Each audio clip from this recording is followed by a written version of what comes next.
찬미 예수님, 벌써 10월 마지막 주, 10월 27일 연중 29주일이 되었습니다. 30주일이 되었습니다. 빠르죠? 제가 나이를 먹으니까 시간이 더 빨리 가는 것 같아요. 여기 계신 어르신들은 또 얼마나 더 빨리 시간이 가겠습니까? 한 사람이, 신자가 본당 신부를 만나러 왔습니다. 신부님, 실례합니다. 신부님이 묻습니다. 무슨 일이죠? 신부님, 왜 관절염에 걸리는지 말씀해 주시겠습니까? 이 신자의 엉뚱한 질문에 아주 귀찮았던 신부가 퉁명스럽게 대답을 합니다. 왜 관절염이 걸리느냐고요? 관절염은 음주를 많이 하면 관절염에 걸립니다. 또 행실 나쁜 여인네들과 놀아나면 관절염에 걸려요. 또 도박도 관절염을 일으킵니다. 근데 왜 묻습니까? 그랬더니 그 신자 하는 말이, 신부님, 신문을 보았는데 교황님이 관절염에 걸리셨다고 해요. 참 우스갯소리인데, 이렇게 우리는 대화를 하면서도 그 허점투성이 이 말을 하고 있지 않은가. 어떤 상대방을 내가 안다고 할 때, 또 어떤 것을 대상을 바라볼 때 우리는 이렇게 단면만을, 뒷면과 그 내용을 알지 못하고 표면만을 보는, 또 그것을 이해하는 그런 우리 인간입니다. 그런 인간이 하느님을 온전히 안다라고 말한다면 그것은 거짓부렁이죠. 알 수가 없습니다. 그렇지만 하느님은 전능하신 분이셔요. 이 말은 무엇이냐? 우리가 하느님을 온전히 알 수 없지만 하느님은 우리를 안다, 모른다? 안다는 거예요. 아신다는 거예요. 얼마 전에, 몇 년 전에 과학자들이 난리가 났습니다. 인간 DNA를 다 분석을 해서 유전자 지도를 다 해석했다고, 해독했다고. 그래서 그 당시에 모든 불치병이 다 사라질 것 같은 그런 난리가 난 적이 있습니다. 그러나 불치병이 사라졌습니까? 아니죠.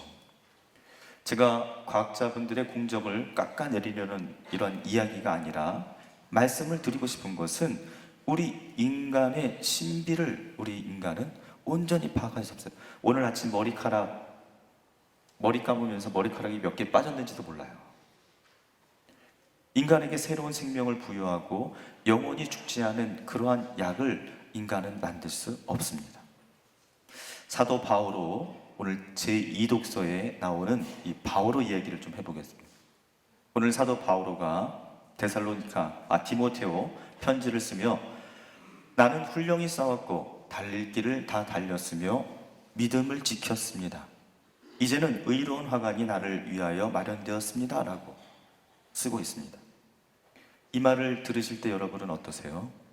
저는 나는 훌륭히 싸웠고 달릴 길을 다 달렸다, 믿음을 지켰다 라는 그 바오로의 이야기를 들으면 왠지 마음이 좀 뜨거워지는, 저 역시 사자로서 마지막까지, 제가 죽는 그날까지, 하느님 곁으로 돌아가는 그날까지 사자의 길을 걷고픈 그런 사람입니다.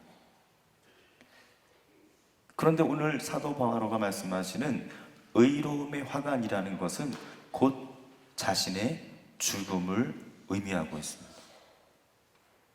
무슨 말씀이냐? 사도 바오로가 이 글을 쓸 때에는 자신의 죽음을 앞두고 썼다는 이야기입니다. 결국 그는 머리가 잘려나가는 참수형으로 로마에서 순교를 합니다.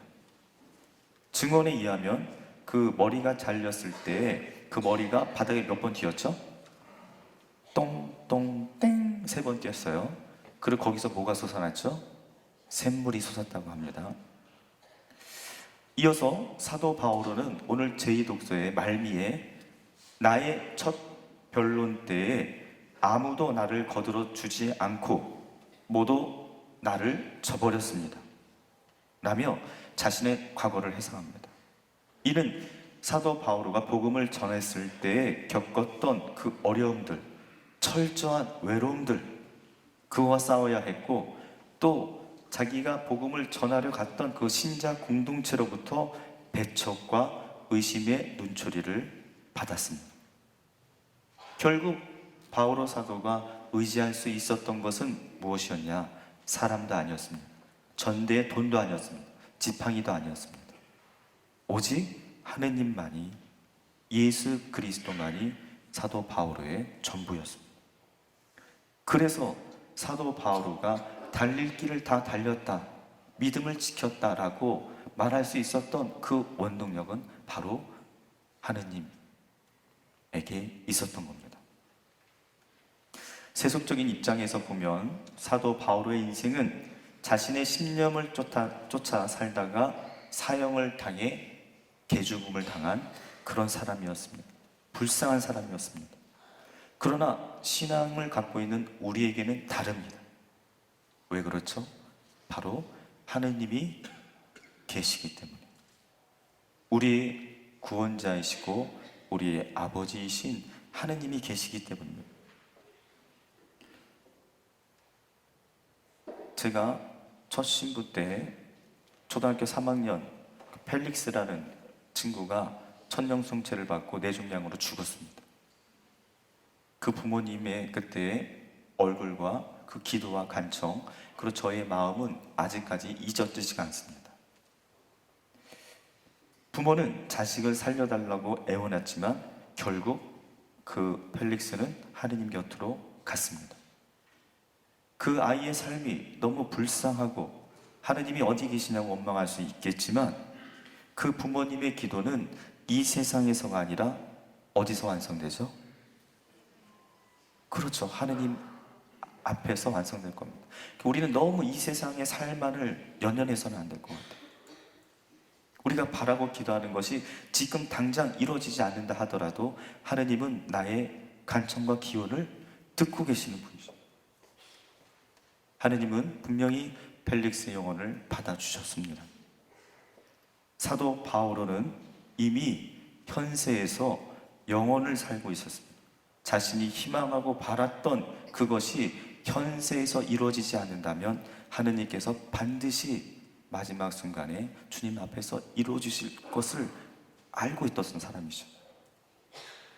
오늘 복음 말씀이 바리사이와 세리의 기도가 우리에게 희망이 될 수 있었던 것은 오늘 하느님께서 올곧은 사람으로, 의로운 사람으로 받아주셨다는 것은 바리사이가 아니고 누구였죠? 세리였다는 거예요.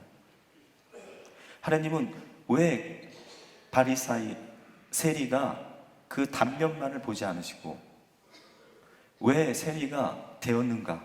왜 잘못을 저지르고 그 세리는 어떤 고통과 애환 속에서 그 사회 안에서 가족들과 함께 살고 있는가?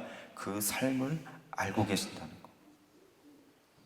더 나아가서는 우리도 그런 하느님 앞에서 죄인이지만 우리가 하느님께 돌아와 주님께 용서를 청하고 주님께 우리 하느님으로 고백할 때, 아버지로 고백할 때 나 역시 당신의 영원한 생명 안으로 이끌어 주신다는 것.